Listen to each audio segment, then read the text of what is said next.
ലോക ജനസംഖ്യാ ദിനം ആദ്യമായി ആചരിച്ചത് എപ്പോൾ? ഉത്തരം 1989. ലോക ജനസംഖ്യാ ദിനം ആചരിക്കാൻ തീരുമാനിച്ചത് ആരാണ്?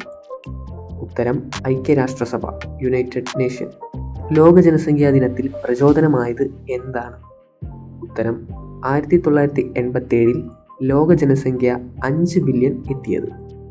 ലോകത്തെ ആദ്യമായി ജനസംഖ്യ 5 ബില്യൺ കവിഞ്ഞത് ഏത് ദിവസം? ഉത്തരം ജൂലൈ 11.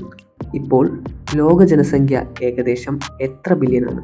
ഉത്തരം 8.1 ബില്യൺ. 2023 ലോകത്തിൽ ഏറ്റവും കൂടുതൽ ജനസംഖ്യയുള്ള രാജ്യം? ഉത്തരം ഇന്ത്യ. ജനസംഖ്യയുടെ അതിവേഗ വളർച്ചയെ എന്ത് എന്നാണ് വിളിക്കുന്നത്? ഉത്തരം ജനസംഖ്യാ സ്ഫോടനം അഥവാ പോപ്പുലേഷൻ എക്സ്പ്ലോഷൻ.